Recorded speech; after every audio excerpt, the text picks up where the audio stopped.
আসসালামু আলাইকুম।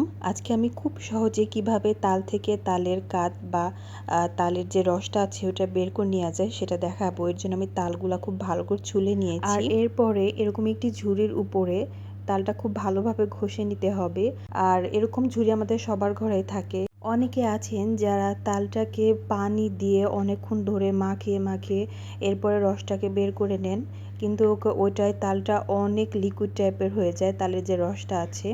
আর এভাবে করলে শুধুমাত্র তালের রসটাই বের হবে, কোনো প্রকার কোনো ধরনের পানি ইউজ করতে হবে না। এই যে দেখুন আমার আম্মু কি সুন্দর করে ঘষে নিচ্ছে। এভাবে আমরা তালের রসটা বের করে সারা বছরের জন্য ডিপ ফ্রিজে সংরক্ষণ করে রাখি।